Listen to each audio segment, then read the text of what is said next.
Halo teman-teman semuanya, pada video kali ini saya akan membahas tentang penilaian dan evaluasi pemahaman dalam UPD pada aspek berempati. Saya merupakan perwakilan dari kelompok 5 Prodi IPA PPG Prajabatan Gelombang 1 Universitas 11 Maret. Kelompok 5 terdiri dari 4 anggota, yang pertama ada Indah, Intan, Hafiza, dan saya sendiri, Firman.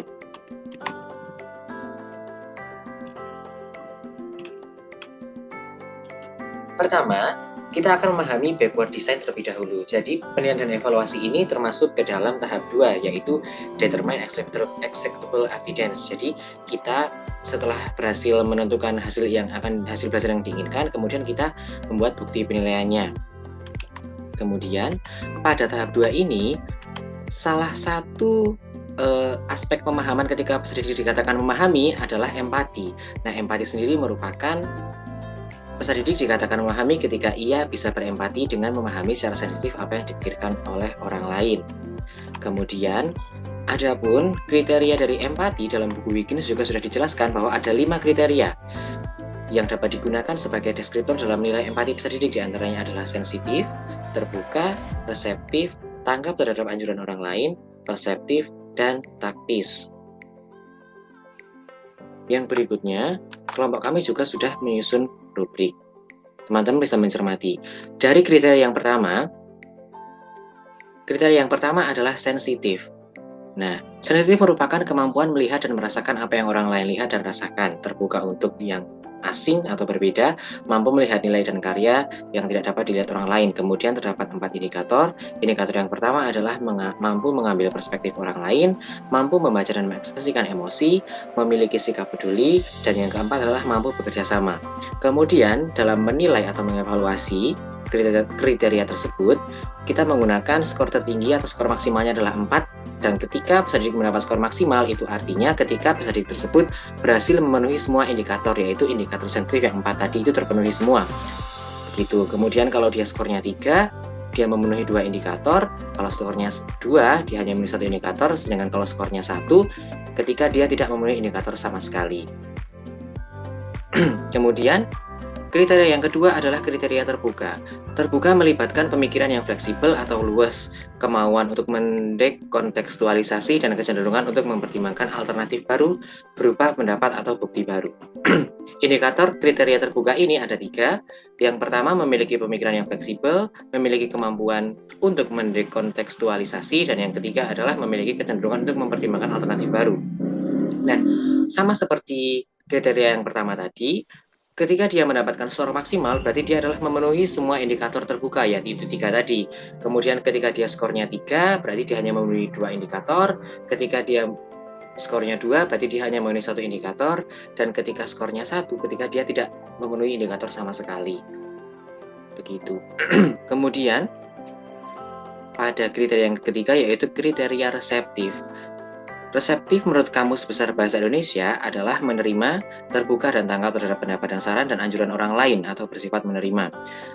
Kemampuan reseptif adalah kemampuan memahami makna yang diperoleh dan diproses melalui simbol visual dan verbal agar individu mampu berkomunikasi dan berinteraksi secara baik dengan lingkungan sekitarnya.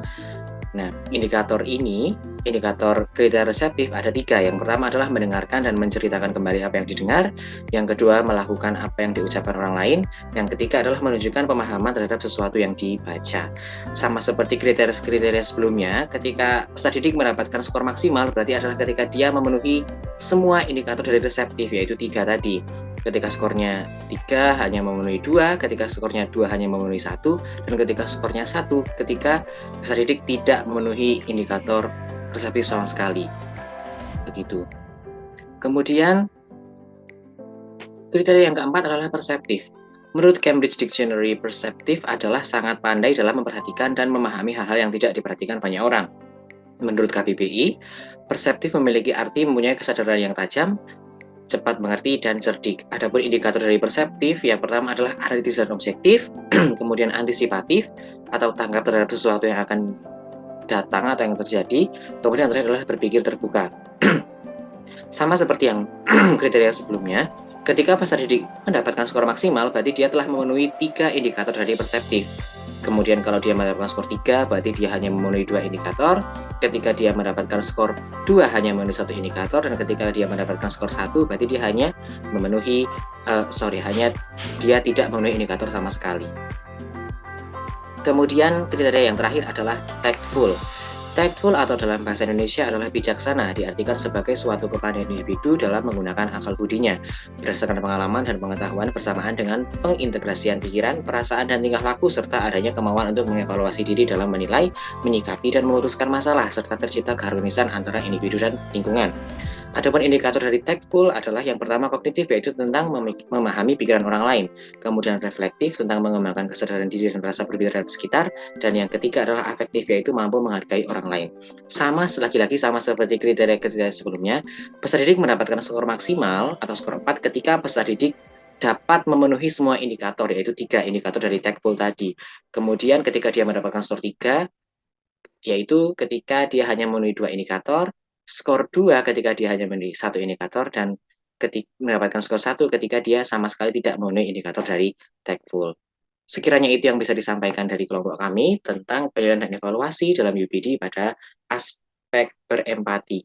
Apabila ada pertanyaan atau saran, bisa ditambahkan di kolom komentar. Baik, terima kasih. Sampai jumpa di video berikutnya.